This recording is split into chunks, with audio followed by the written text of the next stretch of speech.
Very very very good morning global മലയാളികളെ, ആഗോള മലയാളികളെ. അതിരാവിലെ എഴുന്നേൽക്കീൻ, നടക്കീൻ, ചീത്ത ശീലങ്ങൾ ഉപേക്ഷിപ്പീൻ, നല്ല ശീലങ്ങളിലേക്ക് വരീൻ. നമ്മുടെ മാനസിക ശാരീരിക ആരോഗ്യം നമ്മുടെ മാത്രം ഉത്തരവാദിത്തമാണെന്ന ടാഗ് ലൈനോടെ 24 വാർത്താ ചാനൽ അവതരിപ്പിക്കുന്ന മോർണിംഗ് വാക്കിലേക്ക് എല്ലാ പ്രിയപ്പെട്ട പ്രേക്ഷകർക്കും സ്വാഗതം.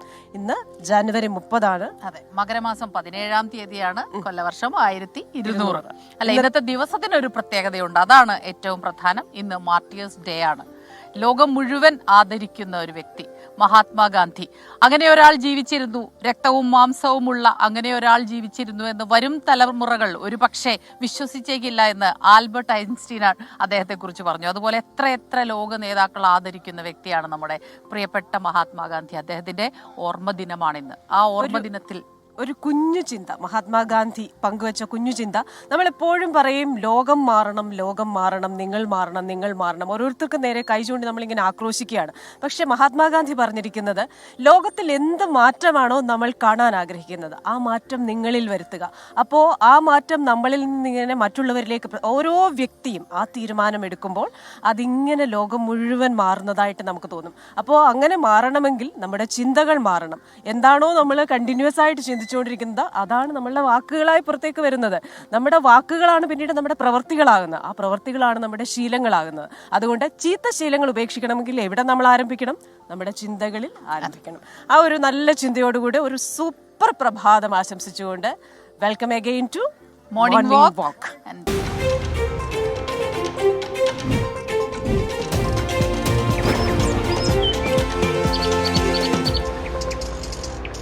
നമ്മളിവിടെ നിൽക്കുന്ന സ്ഥലം ഏതാണെന്ന് സ്വാഭാവികമായിട്ടും പ്രേക്ഷകർക്ക് ഒരു സംശയം ഉണ്ടാവില്ല. ഓരോ ദിവസവും ഓരോ സ്ഥലങ്ങളാണ്.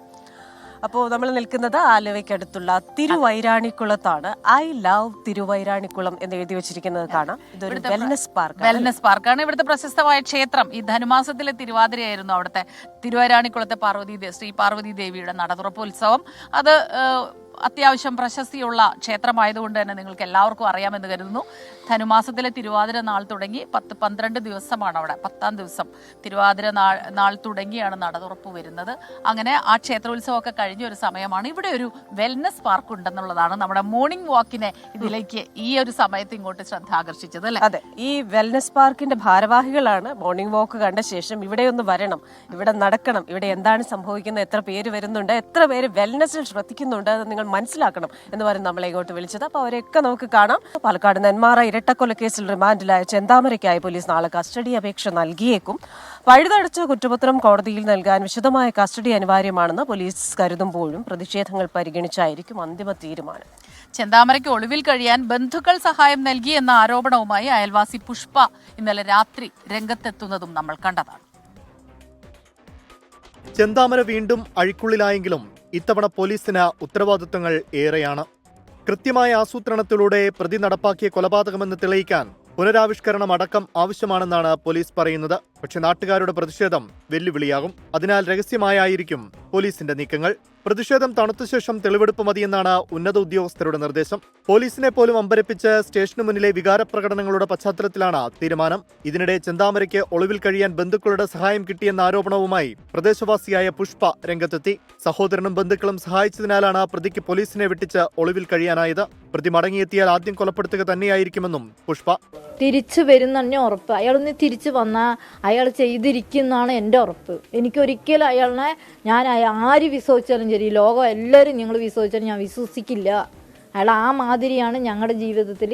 എന്താ പറയുക, എന്നെ കൊന്നിട്ടില്ല എന്നേ ഉള്ളൂ. ഇപ്പം അവർ 3 കൊലയും ഇതാണ് എൻ്റെ മനസ്സിൽ തന്നെയുണ്ട്. ആ ചേച്ചീനെ ഞങ്ങൾ ഒരുപാട് 6 മാസം 6 വർഷത്തിന് ഇനിയും ഞങ്ങൾക്ക് മായാത്തൊരു ദുഃഖമാണ്. അതിൻ്റെ ഇടയിൽ കൂടെ ഇപ്പോൾ 2 കൊല.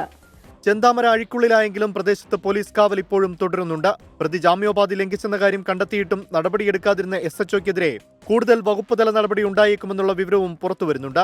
24 പാലക്കാട്. എന്തായാലും തെറ്റും അഴിമതിയും ചെയ്യുന്നവർക്കെതിരെ നടപടി ഉണ്ടാകട്ടെ. അത് ചെയ്യരുതെന്ന് അവർ തന്നെ തീരുമാനിക്കട്ടെ.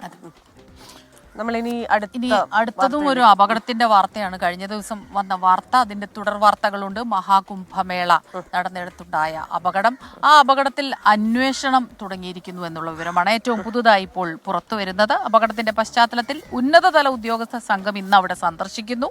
മഹാകുംഭ് പ്രദേശത്ത് ക്രമീകരണങ്ങൾ ശക്തിപ്പെടുത്തിയിട്ടുണ്ട്.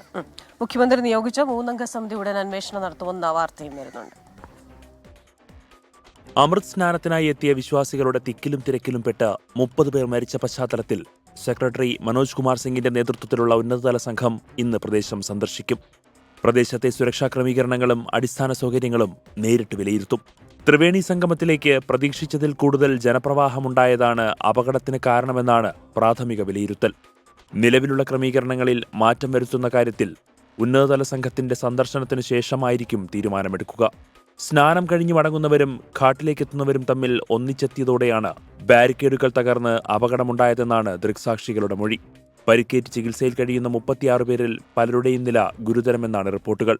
സംഭവത്തെക്കുറിച്ച് അന്വേഷിക്കാൻ മുഖ്യമന്ത്രി യോഗി ആദിത്യനാഥ് നിയോഗിച്ച ജസ്റ്റിസ് ഹർഷ് കുമാർ, മുൻ DG VK ഗുപ്ത, വിരമിച്ച IAS ഉദ്യോഗസ്ഥൻ VK സിംഗ് എന്നിവരടങ്ങുന്ന 3-അംഗ അന്വേഷണ സമിതി ഉടൻ അന്വേഷണം ആരംഭിക്കും. 24 ഡൽഹി. അപ്പോൾ അതാണ് വാർത്ത. അതിൽ അന്വേഷണം ഉണ്ടാകട്ടെ. അത്രയധികം പേര് വരുന്ന ഒരു സ്ഥലമാണ്. നിയന്ത്രണങ്ങളൊക്കെ നമുക്ക് പറയാം എന്നുള്ളതല്ലാതെ അത്രയധികം ജനങ്ങളെ, കോടിക്കണക്കിന് ജനങ്ങളെ നിയന്ത്രിക്കുക, അവിടെ പല കാര്യങ്ങളും ശരിയായി നടത്തുക എന്നുള്ളത് പ്രയാസമാണ്. പക്ഷേ അന്വേഷണം നടക്കട്ടെ. ഇനിയും നമ്മൾ പോകുന്നത് വഖഫ് ബില്ലിനെ കുറിച്ചാണ്. ഇന്നലെ സംയുക്ത പാർലമെന്ററി സമിതി അംഗീകാരം നൽകിയിരുന്നു. അത് ഇന്ന് ലോക്സഭാ സ്പീക്കർ ഓം ബിർളയ്ക്ക് സമർപ്പിക്കും. ബില്ലിനും കരട് റിപ്പോർട്ടിനും സമിതി അംഗീകാരം നൽകിയിരുന്നു. 14 വ്യവസ്ഥകളിലെ ഭേദഗതിയോടെയാണ് അംഗീകാരം നൽകിയത്. ബൽറാം നെടുങ്ങാടിയാണ് ഡൽഹിയിൽ നിന്ന് വിശദാംശങ്ങളുമായിട്ട് ചേരുന്നത്. Balram, very very very good morning. എന്തായാലും ഇന്ന് സംയുക്ത പാർലമെന്ററി സമിതി ബില്ല് സ്പീക്കർക്ക് കൊടുക്കുകയാണല്ലോ. അപ്പോൾ വിവാദ വ്യവസ്ഥകളൊക്കെ നിലനിർത്തിക്കൊണ്ടാണ് അത് കൈമാറുന്നതെന്നാണ് മനസ്സിലാക്കുന്നത്. വിവരങ്ങൾ. Very good morning Christina, Smita. ഈ JPC ഈ പ്രധാനമായും ഈ വഖഫുമായി ബന്ധപ്പെട്ട് ചേർന്ന യോഗങ്ങൾ ഏറെ ചർച്ചയായിരുന്നു. ഒടുവിൽ ആ ബില്ലിനും ഒപ്പം തന്നെ JPCയുടെ റിപ്പോർട്ടിനും അംഗീകാരമായിരിക്കുകയാണ്. ഇന്നലെ ചേർന്ന JPC യോഗത്തിൽ 11-നെതിരെ 16 വോട്ടുകൾക്കാണ് ഈ കരട് ബില്ല് പാസ്സായത്, കരട് റിപ്പോർട്ട് പാസ്സായത്. പ്രതിപക്ഷം ഉന്നയിച്ച വിഷയങ്ങളെല്ലാം തന്നെ വോട്ടിനിടാനുള്ള തീരുമാനം ഈ JPC അധ്യക്ഷൻ ജഗദാംബിക പാൽ സ്വീകരിക്കുകയായിരുന്നു. തുടർന്നാണ് പ്രതിപക്ഷത്തിന്റെ നിർദ്ദേശങ്ങൾ പൂർണ്ണമായും തള്ളിക്കൊണ്ട് ഈ ബില്ലും റിപ്പോർട്ടും പാസ്സായത്. വിവാദ വ്യവസ്ഥകൾ ബഹുഭൂരിപക്ഷവും നിലനിർത്തിക്കൊണ്ടുള്ളതാണ് ഈ ബില്ല് എന്നുള്ളതാണ് ഏറ്റവും ശ്രദ്ധേയം. വഖഫ് ബോർഡുകളിൽ 2 അമുസ്ലിങ്ങൾ വേണം എന്ന വ്യവസ്ഥ ബില്ലിലുണ്ട്. എക്സ് ഒഫീഷ്യോ സെക്രട്ടറി അമുസ്ലിം ആയാലും അതുകൂടാതെ 2 അമുസ്ലിങ്ങൾ ഈ ഉണ്ടാകണം എന്നുള്ളതാണ് നിലവിലുള്ള വ്യവസ്ഥയിൽ നിലനിർത്തിയിരിക്കുന്നത്. ഇതുകൂടാതെ സംസ്ഥാന വഖഫ് ബോർഡിന്റെ ചീഫ് എക്സിക്യൂട്ടീവ് ഓഫീസറും മുസ്ലിം സമുദായത്തിൽ നിന്ന് മാത്രമാകണമെന്നില്ല, എല്ലാ സമുദായത്തിൽ നിന്നും ആകാം എന്നുള്ള വ്യവസ്ഥയും ബില്ലിൽ ഉണ്ട്. കൂടാതെ സംസ്ഥാനത്തെ വഖഫ് സ്വത്തുക്കൾ സർവേ നടത്തി നിർണ്ണയിക്കാനുള്ള സർവേ ചുമതല വഖഫ് കമ്മീഷണർമാരിൽ നിന്ന് മാറ്റി ഓരോ ജില്ലയിലെയും ജില്ലാ കളക്ടർമാർക്ക് ആക്കിക്കൊണ്ടുള്ള വ്യവസ്ഥയും ഈ JPCയും ശരിവച്ചിരിക്കുകയാണ്. വഖഫ് സ്വത്ത് സംബന്ധിച്ച ട്രൈബ്യൂണലിന്റെ തീരുമാനം അന്തിമമല്ല എന്നും അതിനെതിരെ ഹൈക്കോടതിയെ സമീപിക്കാമെന്ന വ്യവസ്ഥയും ഈ ബില്ലിലുണ്ട്. ഈ വ്യവസ്ഥകളെല്ലാം തന്നെ നേരത്തെ വലിയ തോതിൽ ചർച്ച ചെയ്യപ്പെടുകയും വിവാദമാവുകയും ഇതിൽ മാറ്റം വേണമെന്ന ആവശ്യം ഉയരുകയും ചെയ്തിരുന്നു. കൂടാതെ സമിതിക്ക് മുന്നിലെത്തിയ ബഹുഭൂരിപക്ഷം പേരും 95% പേരും ഈ വ്യവസ്ഥകൾക്കെതിരെയാണ് നിലപാട് വ്യക്തമാക്കിയത് എന്നുള്ളതാണ് നേരത്തെ ഈ പ്രതിപക്ഷ അംഗങ്ങൾ ഇറക്കിയ സംയുക്ത പ്രസ്താവനയിൽ വ്യക്തമാക്കിയത്. ഇതിനെ ശക്തമായി എതിർക്കാനുള്ള ആഹ്വാനം ആണ് പ്രതിപക്ഷാംഗങ്ങൾ, പ്രത്യേകിച്ച് ഇന്ത്യ സഖ്യം ഇറക്കിയ പ്രസ്താവനയിൽ വ്യക്തമാക്കുന്നത്. രാജ്യത്തെ ജനങ്ങൾ ഒന്നാകെ ന്യൂനപക്ഷത്തിന്റെ അവകാശങ്ങൾ സംരക്ഷിക്കാനായി രംഗത്തിറങ്ങണമെന്ന ആഹ്വാനമാണ് പ്രതിപക്ഷം നൽകുന്നത്. അതിനിടെയാണ് ഇന്ന് JPC അധ്യക്ഷൻ ജഗദാംബിക പാൽ റിപ്പോർട്ട് സ്പീക്കർ ഓം ബിർളയ്ക്ക് സമർപ്പിക്കുന്നത്. ക്രിസ്റ്റീന, സ്മിത. ശരി, എന്തായാലും ആ റിപ്പോർട്ട് ജോയിന്റ് പാർലമെന്ററി സമിതി, സംയുക്ത പാർലമെന്ററി സമിതി സ്പീക്കർ ഓം ബിർളയ്ക്ക് കൈമാറുകയാണ്. എന്തായാലും ആർക്കും പ്രശ്നം വരാത്ത രീതിയിൽ കാര്യങ്ങളൊക്കെ നടക്കട്ടെ. അപ്പൊ ഇനി നമ്മൾ പോകുന്നത് കേരളത്തിലങ്ങ് വിവാദം കൊടുമ്പിരി കൊള്ളുന്ന ആ ഒരു ബ്രൂവറി വിവാദവുമായി ബന്ധപ്പെട്ട വാർത്തയിലാണ്. ഭരണകക്ഷി അംഗമായ CPI തന്നെ അതിൽ ഇടഞ്ഞു നിൽക്കുകയാണ്. ഇനി എങ്ങനെയും CPIയെ അനുനയിപ്പിക്കുക എന്നതാണ്. അവര് ചില കാര്യങ്ങൾ മുന്നോട്ട് വെച്ചിട്ടുണ്ട്. ഇപ്പൊ നെൽവയൽ തണ്ണീർത്തട നിയമം, അതുപോലെ ജലചൂഷണം. സ്വാഭാവികമായിട്ടും ഈ രണ്ട് വിഷയങ്ങളിലും ഏതെങ്കിലും തരത്തിലുള്ള സമവായമായി കഴിഞ്ഞാൽ പിന്നെ എതിർപ്പുമായി മുന്നോട്ട് പോകേണ്ട എന്ന തീരുമാനം, അല്ലെങ്കിൽ അങ്ങനെ ഒരു അഭിപ്രായം പാർട്ടിയിൽ CPIയിൽ തന്നെ ചില ആളുകൾക്കുണ്ട്. അപ്പോൾ ആ രീതിയിൽ അനുനയിപ്പിക്കാനുള്ള നീക്കങ്ങളാണ് CPIയുടെ ഭാഗത്ത് നിന്ന് ഉണ്ടാകുന്നത്. റിപ്പോർട്ട്. വിവാദങ്ങളെ ഭയന്ന് പദ്ധതിയിൽ നിന്ന് പിന്നോട്ടില്ലെന്നാണ് മുഖ്യമന്ത്രിയുടെയും എക്സൈസ് മന്ത്രിയുടെയും നിലപാട്. എന്നാൽ മുന്നണിയിലെ രണ്ടാമത്തെ പാർട്ടിയായ CPIയുടെ എതിർപ്പാണ് പദ്ധതിക്ക് മുന്നിലുള്ള വിലങ്ങുതടി. CPIയുടെ എതിർനിലപാടിനെ അനുനയത്തിലൂടെ ഇല്ലാതാക്കാനാകും CPIM ശ്രമിക്കുക. ജലചൂഷണമടക്കമുള്ള ആശങ്കകൾ ചൂണ്ടിക്കാട്ടി പദ്ധതിയോടുള്ള എതിർപ്പ് CPIനെ അറിയിക്കാൻ CPI തീരുമാനിച്ചിട്ടുണ്ട്. ഈ ഘട്ടത്തിൽ CPI ഉന്നയിച്ചിരിക്കുന്ന ആശങ്കകൾ ദൂരീകരിക്കാനുള്ള ഇടപെടൽ CPIM നടത്തും. പദ്ധതി പ്രദേശത്തെ കുടിവെള്ളത്തെ ബാധിക്കാതിരിക്കാനുള്ള നടപടികളും കൃഷി ആവശ്യങ്ങൾക്ക് വെള്ളം ലഭ്യമാക്കാനുള്ള നടപടികളും CPIയെ ബോധ്യപ്പെടുത്തും. ഇപ്പോൾ മന്ത്രിസഭ നൽകിയത് പ്രാരംഭാനുമതി മാത്രമാണ്. നെൽവയൽ തണ്ണീർത്തട നിയമം അടക്കമുള്ള എല്ലാ നിയമങ്ങളും ചട്ടങ്ങളും പാലിച്ചുകൊണ്ട് മാത്രമേ അന്തിമാനുമതി നൽകുമെന്നും CPI അറിയിക്കും. CPIM നേതൃത്വത്തിനൊപ്പം എക്സൈസ് മന്ത്രിയും ഇതിന് മുൻകൈയെടുക്കും. കാര്യങ്ങൾ ബോധ്യപ്പെടുത്തി CPI അനുനയിപ്പിക്കാനാകുമെന്നാണ് CPIMന്റെ പ്രതീക്ഷ. ഉന്നയിച്ച വിഷയങ്ങളിൽ ഉറപ്പ് ലഭിച്ചാൽ പദ്ധതിയെ എതിർക്കേണ്ടതില്ലെന്ന അഭിപ്രായം മന്ത്രിമാർ ഉൾപ്പെടെയുള്ള CPI നേതാക്കൾക്കുമുണ്ട്. എതിർ നിലപാട് തീരുമാനിച്ച ആലപ്പുഴയിലെ സംസ്ഥാന എക്സിക്യൂട്ടീവിൽ തന്നെ അവർ ഈ അഭിപ്രായം പങ്കുവച്ചിരുന്നു. കഞ്ചിക്കോട്ടെ അഹല്യ ക്യാമ്പസിലെ മഴവെള്ള സംഭരണിയുടെ കാര്യം ചൂണ്ടിക്കാട്ടിയാണ് റവന്യൂ മന്ത്രി K രാജൻ സംസ്ഥാന എക്സിക്യൂട്ടീവിൽ പദ്ധതിയുടെ അനുമതിയെ ന്യായീകരിച്ചത്. അഹല്യ ക്യാമ്പസിലെ മഴവെള്ള സംഭരണിയുടെ കാര്യം ഇന്നലത്തെ വാർത്താ സമ്മേളനത്തിൽ എക്സൈസ് മന്ത്രി MB രാജേഷും പരാമർശിച്ചിരുന്നു. 24 തിരുവനന്തപുരം. അപ്പോൾ നടന്ന് സമയം 6 മണി കഴിഞ്ഞ് 17 മിനിറ്റായി. പെട്ടെന്ന് നമ്മളൊന്ന് കമന്റ് ബോക്സിലേക്ക് വന്നാൽ ഗുഡ് മോർണിംഗുമായി ഒരുപാട് പേരുണ്ട്. KJ തോമസ് ചാണ്ടി, ഗോപിനാഥൻ സ്റ്റാമ്പർ, ദിലീപ് PC, ബിന്ദു P നായർ, അതേപോലെ തന്നെ സുരേഷ് V, ബിജി ജോസഫ്, സാബു വർഗീസ്. ആ ചേട്ടൻ പറയുന്നുണ്ട്, ഞാൻ USA നിന്ന് കാണുന്നു, ഇനി ഞാൻ കമന്റ് ചെയ്യില്ല, കമന്റ് വായിക്കുന്നില്ലെന്ന്. എൻ്റെ ഓർമ്മ ശരിയാണ്, ചേട്ടൻ ഒക്ലഹോമയിൽ ഇരുന്നാണ് ഇത് കാണുന്നത് അല്ലേ? അപ്പോൾ കമന്റ് വായിച്ചിരിക്കുന്നു. ജോൺ കേസ്, റീന സതീശൻ, അതേപോലെ തന്നെ രാവിലെ ഉണർന്നു കഴിഞ്ഞു അല്ലേ? പ്രമോദ് രാധാമണി. നമ്മുടെ ഷാനിബ് തിരൂരിൽ നിന്ന് പറഞ്ഞിട്ടുണ്ട്, ഷാനിബ് ജിമ്മിൽ പോകാൻ തുടങ്ങി. നമ്മുടെ സമീർ ബിൻ കരീം പോകുന്ന അതേ ജിമ്മിലാണ് പോകുന്നത്. രണ്ടുപേരും 2 സമയത്താണ് പോകുന്നതേ ഉള്ളൂ. നമുക്ക് പെട്ടെന്ന് വാർത്തയിലേക്ക് പോവാം. നല്ല കാര്യം കേട്ടോ. നമ്മള് മുണ്ടക്കൈ ചൂരൽമല അവിടത്തേക്കാണ് പോകുന്നത്. നമുക്കറിയാലോ, അനിശ്ചിതത്വത്തിലാണ് ഈ എസ്റ്റേറ്റ് ഏറ്റെടുക്കൽ, അത്തരം കാര്യങ്ങൾ, പുനരധിവാസത്തിനുള്ള ഈ എസ്റ്റേറ്റ് ഏറ്റെടുക്കൽ തുടങ്ങിയ കാര്യങ്ങൾ ഇതുവരെ നടപ്പായിട്ടില്ല. അതിന് ചില സാങ്കേതിക തടസ്സങ്ങൾ എന്താണ് നേരിടുന്നത് എന്ന് നമുക്ക് നോക്കാം. നഷ്ടപരിഹാരം നൽകി സ്ഥലം ഏറ്റെടുക്കുന്നതിനെ ചൊല്ലിയുള്ള ആശയക്കുഴപ്പം, അതാണ് ഇതിങ്ങനെ വൈകി പോകാനുള്ള കാരണം. ഇക്കാര്യത്തിൽ വ്യക്തത വരുത്താൻ ചീഫ് സെക്രട്ടറിയെ ചുമതലപ്പെടുത്തിയിട്ടുണ്ട്. പക്ഷേ ഇപ്പോഴും നടപടിയായിട്ടില്ല. അതെ, ഭൂമി ഏറ്റെടുക്കൽ വൈകില്ലെന്നും നടപടിയുമായി മുന്നോട്ട് പോവുകയാണെന്നുമാണ് റവന്യൂ മന്ത്രി K രാജന്റെ പ്രതികരണം. ജൂലൈ 30-നാണ് വയനാട് ജില്ലയിലെ ചൂരൽമലയിലും മുണ്ടക്കയിലും ഉരുൾപൊട്ടൽ നാശം വിതച്ചത്. ദുരന്തം നടന്ന് 6 മാസം കഴിഞ്ഞിട്ടും പുനരധിവാസത്തിനുള്ള നടപടികൾ മന്ദഗതിയിലാണ്. ദുരന്തബാധിതരെ പുനരധിവസിപ്പിക്കാൻ കൽപ്പറ്റയിലെ എൽഷൻ എസ്റ്റേറ്റും മേപ്പാടിയിലെ നിലമ്പാൽ എസ്റ്റേറ്റും ഏറ്റെടുക്കാൻ ഹൈക്കോടതി അനുമതി നൽകിയിട്ടും 1 മാസം കഴിഞ്ഞു. നഷ്ടപരിഹാരം നൽകി ഭൂമി ഏറ്റെടുക്കാനാണ് ഹൈക്കോടതി ഉത്തരവ്. എന്നാൽ നഷ്ടപരിഹാരം നൽകി ഭൂമി ഏറ്റെടുക്കുന്നതിൽ സർക്കാരിന് ആശയക്കുഴപ്പമുണ്ട്. എസ്റ്റേറ്റ് ഭൂമിക്കാണോ അതിലെ ചമയങ്ങൾക്കാണോ നഷ്ടപരിഹാരം നൽകേണ്ടത് എന്നതിലാണ് അവ്യക്തത നിലനിൽക്കുന്നത്. ഇക്കാര്യത്തിൽ അഡ്വക്കേറ്റ് ജനറലുമായി ചർച്ച നടത്തി വ്യക്തത വരുത്താൻ ചീഫ് സെക്രട്ടറി ചുമതലപ്പെടുത്തിയിരുന്നു. AGയുമായി ചർച്ച നടത്തി നിർദ്ദേശം സമർപ്പിക്കാൻ ചുമതലപ്പെട്ട ചീഫ് സെക്രട്ടറി ഇതുവരെ റിപ്പോർട്ട് സമർപ്പിച്ചിട്ടില്ല. സിവിൽ കേസിൽപ്പെട്ട ഭൂമി ഏറ്റെടുക്കുമ്പോൾ കോടതിയിൽ പണം കെട്ടിവെക്കുന്നതാണ് നിലവിലുള്ള കീഴ്വഴക്കം. കോടതി നിർദ്ദേശം പാലിച്ച് നഷ്ടപരിഹാരം ഉടമകൾക്ക് നൽകിയാൽ സർക്കാരിന് നഷ്ടമുണ്ടാകുമെന്നാണ് റവന്യൂ വകുപ്പിന്റെ ആശങ്ക. എന്തായാലും എസ്റ്റേറ്റുകൾ ഏറ്റെടുക്കുന്ന നടപടിയിൽ ഏറെയൊന്നും മുന്നോട്ട് പോകാൻ സർക്കാരിനായിട്ടില്ല. എന്നാൽ എസ്റ്റേറ്റുകൾ ഏറ്റെടുക്കുന്നതിൽ കാലതാമസമില്ലെന്നാണ് റവന്യൂ മന്ത്രി K രാജന്റെ പ്രതികരണം. എസ്റ്റേറ്റ് ഭൂമിയുടെ അളവും മൂല്യനിർണ്ണയവും നടന്നു വരികയാണ്. AGയുടെ നിയമോപദേശം ലഭിക്കുമ്പോൾ തന്നെ മറ്റു നടപടികളെല്ലാം പൂർത്തിയാകും. താമസം വരാതിരിക്കാൻ ഭൂമിയുടെ വിലയും ചമയങ്ങളുടെ വിലയും പ്രത്യേകം കണക്കാക്കുന്നുണ്ടെന്നും മന്ത്രി K രാജൻ അറിയിച്ചു. 24 തിരുവനന്തപുരം. അപ്പോൾ മറ്റൊരു വാർത്തയിലേക്ക് പോയി കഴിഞ്ഞാൽ, കഴിഞ്ഞ ദിവസം വന്ന വളരെ വേദനിപ്പിക്കുന്ന ഒരു വാർത്തയായിരുന്നു. നമ്മുടെ മോർണിംഗ് വോക്ക് ആയിട്ട് ഇടയ്ക്ക് നമ്മൾ ഒന്ന് നിന്നൊക്കെ, അപ്പം മോർണിംഗ് വോക്കും ജോഗിങ്ങും ഒക്കെ ആയിട്ട് ആ വാർത്ത ഇങ്ങനെയാണ്. ചോറ്റാനിക്കരയിൽ ഭിന്നശേഷിക്കാരിയായ പോക്സോ അതിജീവിതയെ കൊലപ്പെടുത്താൻ ശ്രമിച്ചുവെന്നാണ്. കേസിലെ പ്രതി അനൂപുമായി പോലീസ് ഇന്ന് തെളിവെടുപ്പ് നടത്തുമെന്നാണ് ഏറ്റവും പുതിയ വിവരം. തുടർന്ന് പ്രതിയെ ചോറ്റാനിക്കര ജുഡീഷ്യൽ മജിസ്ട്രേറ്റ് കോടതിയിൽ ഹാജരാക്കും. ഗുരുതരമായി പരിക്കേറ്റ 19കാരി ഇപ്പോഴും വെന്റിലേറ്ററിൽ തുടരുകയാണ്. അതിക്രൂരമായാണ് അനൂപ് 19കാരിയെ മർദ്ദിച്ചത്. ഇക്കാര്യം പ്രതി സമ്മതിച്ചിട്ടുണ്ട്. ശനിയാഴ്ച രാത്രി 11 മണിയോടുകൂടിയായിരുന്നു സംഭവം. മർദ്ദനത്തിൽ മനം നൊന്ത് പെൺകുട്ടി ആത്മഹത്യയ്ക്ക് ശ്രമിച്ചുവെന്നാണ് പ്രതിയുടെ മൊഴി. ഫോറൻസിക് വിഭാഗം കഴിഞ്ഞ ദിവസം സംഭവസ്ഥലത്ത് പരിശോധന നടത്തിയിരുന്നു. ഇതിനു പിന്നാലെയാണ് ഇന്ന് പ്രതിയുമായുള്ള തെളിവെടുപ്പ്. BNS 64, 452, 109 പ്രകാരമുള്ള വകുപ്പുകളാണ് ചുമത്തിയിരിക്കുന്നത്. NDPS കേസിലടക്കം പ്രതിയാണ് പിടിയിലായ അനൂപ്. ഇന്ന് വൈകിട്ടോടെ കോടതിയിൽ ഹാജരാക്കിയ ശേഷം പ്രതിയെ റിമാൻഡ് ചെയ്യും. 2 ദിവസമായി വെന്റിലേറ്ററിൽ തുടരുന്ന 19കാരിയുടെ ആരോഗ്യനിലയിൽ പുരോഗതിയില്ല. തലച്ചോറിന്റെ പ്രവർത്തനം പകുതിയിലധികം നിലച്ചിരിക്കുകയാണ്. 24 കൊച്ചി.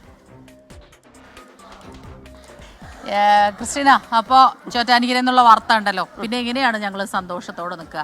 കാരണം യൂട്യൂബിൽ കുറേ കമൻസ് ഉണ്ട്. രാവിലെ തന്നെ രണ്ടുപേർക്കും വലിയ സന്തോഷമില്ലല്ലോ. ഇത്തരം വാർത്തകൾ വല്ലാതെ വേദനിപ്പിക്കുന്നുണ്ട്, വല്ലാതെ ആശങ്കപ്പെടുത്തുന്നുണ്ട്. അപ്പോൾ നിങ്ങൾക്കറിയാലോ, ഇതൊക്കെ ഈ വാർത്തകൾ നിങ്ങളിലേക്ക് എത്തിക്കുമ്പോൾ നിങ്ങളും വിചാരിക്കും രാവിലെ തന്നെ ഇത്തരം വാർത്തകളാണോ? പക്ഷെ വരുന്ന വാർത്തകളെല്ലാം അതുപോലെ സങ്കടപ്പെടുത്തുന്നതാകുമ്പോൾ പിന്നെ ഒന്നും ചെയ്യാൻ കഴിയില്ല. ഈ വാർത്തകൾ പുറം ലോകം അറിയേണ്ടതല്ലേ എന്നുള്ളതാണ്. എല്ലാം വിവരങ്ങളാണ്, പുറം ലോകം അറിയേണ്ടതാണ്.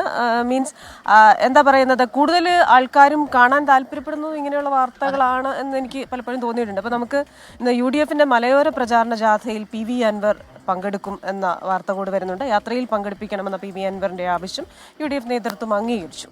UDF പ്രവേശനം കാത്തിരിക്കുന്ന ഒരു അവസ്ഥയുണ്ട്. അപ്പോഴാണ് PV അൻവർ ഈ ജാഥയുടെ ഭാഗമാകുന്നത്. അതിനൊരു രാഷ്ട്രീയ മാനമുണ്ട്. പ്രതിപക്ഷ നേതാവ് VD സതീശൻ നയിക്കുന്ന മലയോര പ്രചരണ ജാഥ ഇന്ന് PV അൻവറിന്റെ തട്ടകമായ നിലമ്പൂരിലെത്തുമ്പോൾ അൻവറും ജാഥയുടെ ഭാഗമാകും. എടക്കരയിലെയും കരുവാരക്കുണ്ടിലെയും യോഗങ്ങളിലാണ് അൻവർ പങ്കെടുക്കുന്നത്. കഴിഞ്ഞ ദിവസം പ്രതിപക്ഷ നേതാവിനെ നേരിൽ കണ്ട് ജാഥയിൽ സഹകരിപ്പിക്കണമെന്ന് PV അൻവർ ആവശ്യപ്പെട്ടിരുന്നു. UDF പ്രവേശനം കാത്തിരിക്കെയാണ് PV അൻവർ ജാഥയുടെ ഭാഗമാകുന്നത് എന്നതാണ് ശ്രദ്ധേയം. UDF വേദിയിലേക്ക് അൻവർ എത്തുന്നതോടെ UDF പ്രവേശനവും എളുപ്പമാകും. PV അൻവർ തൃണമൂൽ കോൺഗ്രസിന്റെ ഭാഗമായതാണ് UDF അംഗത്വത്തെ ചില നേതാക്കൾ എതിർക്കുന്നത്. എന്നാൽ നിലമ്പൂരിൽ ഉപതെരഞ്ഞെടുപ്പ് വന്നാൽ അൻവറിന്റെ പിന്തുണ ഗുണം ചെയ്യുമെന്നതാണ് കോൺഗ്രസിലെ ഭൂരിപക്ഷ നേതാക്കളുടെയും അഭിപ്രായം. അൻവറിനെ മുന്നണിയിലെടുക്കാൻ ലീഗിന്റെ ശക്തമായ സമ്മർദ്ദമുണ്ട്. ഇന്നലെ അപ്രതീക്ഷിതമായി മുസ്ലിം ലീഗിന്റെ പരിപാടിയിൽ അൻവർ പങ്കെടുത്തിരുന്നു. നിലമ്പൂരിൽ ഇപ്പോൾ മത്സരിക്കുന്നില്ലെങ്കിലും വരുന്ന നിയമസഭാ തെരഞ്ഞെടുപ്പിൽ മറ്റെവിടെ നിന്നെങ്കിലും UDF പിന്തുണയോടെ മത്സരിക്കാനാകുമെന്നാണ് അൻവറിന്റെ പ്രതീക്ഷ. 24 മലപ്പുറം. ലോക്ക്ഡൌണോ? പ്രിയപ്പെട്ട പ്രേക്ഷകരെ, സമയം 6 മണി കഴിഞ്ഞ് 23 മിനിറ്റായി. പ്രേക്ഷകരൊക്കെ കമന്റ് ബോക്സിൽ സജീവമാണ്. സുലൈമാൻ, അബ്ദുൽ ഖാദർ, ഷാനു, സനീഷ് VS, പ്രജിൻ എവിടെ? ഇപ്പൊ പ്രജിൻ സാർ റോക്കറ്റിൽ കയറി പോയിട്ടില്ല, ഇന്ന് ഓഫാണ്. അപ്പൊ കുറച്ച് റെസ്റ്റ് എടുക്കട്ടെ എന്ന് വെച്ചു. ബേസിൽ അലക്സാണ്ടർ, സുരേന്ദ്രകുമാർ PM, പിന്നെ Mia, Soya, doctor Hema Sudhakara, Abhinand TH, Kannan, Rino, Rais Raj, അങ്ങനെയാണെന്ന് തോന്നുന്നു, ഷീന ജോൺ, അങ്ങനെയൊക്കെ ഒരുപാട് പേര്. അയ്യോ, ഒരു മിനിറ്റ്. ഗുഡ് മോർണിംഗ് ഡിയേഴ്സ്, ഇന്ന് എൻ്റെ മോളുടെ 12ാമത് ബർത്ത്ഡേ ആണ്. പ്രാർത്ഥനകൾ, ആശംസകൾ. അപ്പോൾ ഷീന ചേച്ചി, മോൾക്ക് ആശംസകൾ. പേരൊന്ന് പറയാമായിരുന്നു മോളുടെ, അപ്പൊ പേര് പറഞ്ഞ് ആശംസിക്കാൻ. ഹാപ്പി ബർത്ത്ഡേ മോളെ. Happy birthday. Welcome back to morning walk. അപ്പൊ ഈ തിരുവൈരാണിക്കുള്ളത്തെ വെൽനസ് പാർക്കിൽ ജീവിതങ്ങൾ അങ്ങനെ സജീവമാവുകയാണ്. ഇഷ്ടം പോലെ ആൾക്കാരാണ് നടക്കാൻ വരുന്നത്. മനോഹരമായ കാഴ്ചയാണ്. ആരോഗ്യത്തിലും സൗഖ്യത്തിലും ഒക്കെ ശ്രദ്ധിക്കുന്ന ഇത്രയധികം പേരുണ്ട് എന്നത് നമ്മളെ സന്തോഷിപ്പിക്കുന്നു. ക്രിസ്റ്റീന, അത് മാത്രമല്ല, എനിക്ക് സന്തോഷം വരുന്നത് ഈ ഗ്രാമീണ പശ്ചാത്തലമാണ്. ഇവിടെ ഇവർ ഈ ഇത്രയും ഭാഗത്ത് നല്ല ഭംഗിയായിട്ട് ഈ നടക്കാനുള്ള സ്ഥലങ്ങളൊക്കെ ഉണ്ടാക്കിയിട്ടുണ്ട്. ഒരു പാർക്കാണിത്. പക്ഷേ ഇവിടെ നിൽക്കുമ്പോ എനിക്ക് സത്യം പറഞ്ഞ എന്റെ അച്ഛന്റെ വീട് ഇതിന്റെ അടുത്താ, ദേശം എന്ന് പറഞ്ഞ സ്ഥലം. അപ്പൊ കുട്ടിക്കാലത്ത് കളിച്ച് വളർന്ന ഓർമ്മകളും ഒക്കെ ഇവിടെ നിൽക്കുമ്പോൾ വരുന്നുണ്ട് കേട്ടോ. ഈ അമ്പലത്തിലാണെങ്കിലും അങ്ങനെ അമ്പലങ്ങളിലൊക്കെ പോകുമായിരുന്നല്ലോ നമ്മൾ കുട്ടിക്കാലത്ത്. ഉത്സവമാണ് ഏറ്റവും പ്രധാനം. വളകളും കുപ്പിവളയും അതൊക്കെ വാങ്ങിച്ച് ഇങ്ങനെ വായി നോക്കി ഇങ്ങനെ നടക്കാം. ഈ വായിൽ കളറുള്ള മിഠായി ഇടുന്ന ആ ഒരു കാലം, ആ ഉത്സവ കാലങ്ങളൊക്കെ ഇപ്പൊ ഇവിടെ നിൽക്കുമ്പോ ഒന്നിച്ചിങ്ങനെ ഓർമ്മ വരികയാണ്. അപ്പൊ ആ ഓർമ്മകളിൽ നമുക്കൊരു വാർത്തയിലേക്ക് പോയാലോ? യെസ്. തദ്ദേശ തെരഞ്ഞെടുപ്പ് ലക്ഷ്യം വെച്ചുള്ള പ്രവർത്തനങ്ങൾ ആരംഭിക്കാൻ കോൺഗ്രസ് വാർഡ് തലത്തിൽ ആരംഭിക്കുന്ന മഹാത്മാഗാന്ധി കുടുംബ സംഗമത്തിന് ഇന്ന് തുടക്കമാകും. AICC general secretary KC വേണുഗോപാലും KPCC അധ്യക്ഷൻ K സുധാകരനും പങ്കെടുക്കുന്ന തിരുവനന്തപുരം പെരിന്താനിയിലെ കുടുംബ സംഗമത്തോടെയാണ് ഔദ്യോഗികമായ പരിപാടി ആരംഭിക്കുക. UDFന്റെ മലയോര പ്രചരണ ജാഥ കടന്നു പോകുന്നതിനാൽ തൃശൂർ, മലപ്പുറം ജില്ലകളിൽ ഫെബ്രുവരി 1 ശേഷമാകും കുടുംബ സംഗമം ഉണ്ടാകുക. തിരുവനന്തപുരം ജില്ലയിലെ വാർഡ് പ്രസിഡന്റുമാരുടെ സംഗമവും ഇന്നുണ്ടാകും.